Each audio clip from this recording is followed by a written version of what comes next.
नमस्कार। आज बात करेंगे कि पूर्व प्रधानमंत्री श्रीमती इंदिरा गांधी और उनकी बुआ विजयलक्ष्मी पंडित के बीच संबंध कैसे थे। अगर ये संबंध अच्छे नहीं थे तो इसकी वजह क्या थी। दरअसल विजयलक्ष्मी पंडित जवाहरलाल नेहरू की छोटी बहन थी और पंडित नेहरू और विजयलक्ष्मी पंडित की आदतें भी बहुत सारी एक जैसी ही थी। वो एक साथ घंटों टाइम बिताते थे और एक दूसरे को कविताएं भी सुनाते थे। फिर 1916 में जब पंडित नेहरू की शादी कमला नेहरू से हो जाती है, तब कहीं न कहीं विजयलक्ष्मी पंडित को लगने लगा कि उनकी जगह कमला नेहरू ने ले ली है। कमला नेहरू के प्रति विजयलक्ष्मी पंडित का ही नहीं बल्कि उनकी मां स्वरूप रानी का व्यवहार भी ज्यादा अच्छा नहीं था। उनको यही लगता था कि कमला नेहरू किसी भी एंगल से पंडित नेहरू के योग्य नहीं है और यहाँ तक के घर में होने वाली किसी भी फंक्शन में ज्यादातर कमला नेहरू को नजरअंदाज ही किया जाता था। यहाँ तक कि अगर घर में कोई फिल्म देखनी होती थी, कोई इंग्लिश फिल्म देखनी होती थी, तो कमला नेहरू को नहीं बुलाया जाता था क्योंकि ये कहा जाता था कि कमला नेहरू को अच्छी इंग्लिश नहीं आती है। तो इस तरह ननंद और भाभी में टकराव की स्थिति तो पैदा हो ही चुकी थी। कैथरीन फ्रैंक इंदिरा गांधी जी की जीवनी Indira the life of Indira Nehru Gandhi में कहती हैं कि इंदिरा गांधी अपनी मां के साथ होने वाले व्यवहार को अपनी बुआ और अपनी दादी की तरफ से शुरू से ही देखती आ रही थी और उनके मन में कहीं न कहीं अपनी बुआ के प्रति एक नफरत पनप रही थी, जो कि आगे चलकर और बढ़ गई। और इसी तरह ऊपर जाकर कहती हैं कि इंदिरा गांधी ने कुछ ऐसे शब्द सुने विजयलक्ष्मी पंडित के मुंह से, जिसके कारण इंदिरा गांधी के मन पर बहुत ज्यादा इसका असर हुआ। विजयलक्ष्मी पंडित ने इंदिरा गांधी के बारे में कहा था, एक दफा नहीं बल्कि बहुत दफा, कि वो बहुत भद्दी दिखती हैं, बहुत क्रूर दिखती हैं, बहुत लंबी हैं और बदसूरत दिखती हैं। तो इन सब बातों का इंदिरा गांधी पर असर यह हुआ कि वो अंतर्मुखी हो गई और लोगों से मिलना जुलना कम कर दिया और धीरे धीरे उनका आत्मविश्वास भी डगमगाने लगा।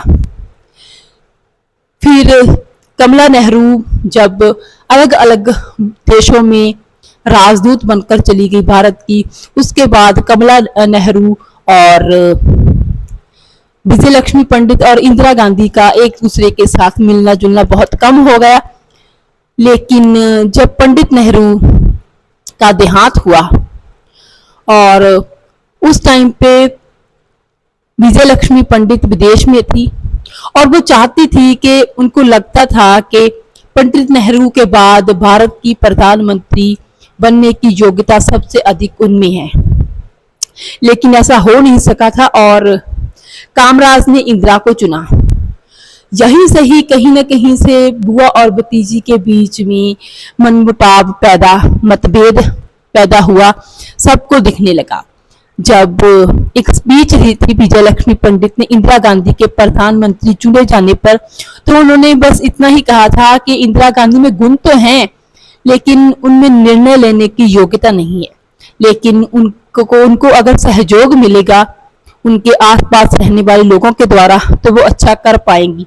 उनकी सेहत बहुत कमजोर है, लेकिन मुझे उम्मीद है कि वो अच्छा कर पाएंगी। तो इस तरह के शब्द उन्होंने कहे थे जो कि इंदिरा गांधी को ज्यादा पसंद नहीं आए थे और धीरे धीरे करके ये कड़वाहट थी जो वो बढ़ती चली गई और नफरत का रूप धारण करने लगी इंदिरा गांधी के मन में।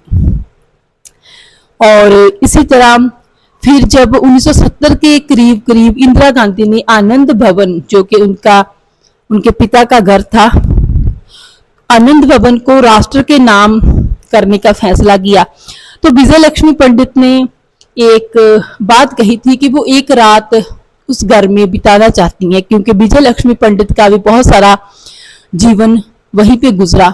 लेकिन इंदिरा गांधी ने इस बात से सख्ती से मना कर दिया था और इसकी इजाजत नहीं दी थी।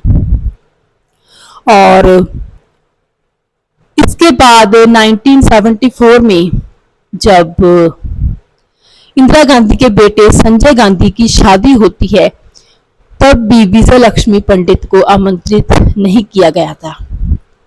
तो इस तरह बुआ भतीजी में ये टकराव हमेशा से ही रहा।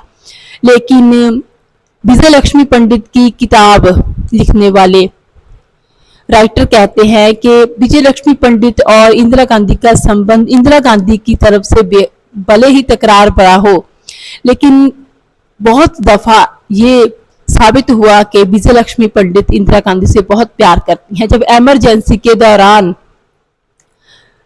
बहुत सारी बातें हुई, बहुत सारे विरोधाभास की स्थिति बनी इंदिरा गांधी के विरुद्ध, तब विजय लक्ष्मी पंडित ने बहुत ही इमोशंस होते हुए, बहुत ही जज्बाती होते हुए कहा था कि मुझे समझ नहीं आ रहा कि मेरी बेटी जब इतना आगे बढ़ गई है, अब इतने शिखर तक पहुंच गई है, तो अब उसको ये सब करने की क्या जरूरत थी। तो वो कहीं ना कहीं अपने जज्बात भी इंदिरा गांधी के लिए जाहिर करती रहती थी। लेकिन समय समय पर फिर विरोधाभासी स्थितियां भी बन जाती थी। विरोधाभासी स्थितियां तब बनी जब इंदिरा गांधी 1977 में चुनाव हार जाती हैं और उसके बाद विजय लक्ष्मी पंडित जनता पार्टी में शामिल हो जाती हैं और कोशिश करती हैं एक मजबूत विरोधी के रूप में उभरने की इंदिरा गांधी की, लेकिन कामयाब इसमें वो नहीं हो पाती हैं।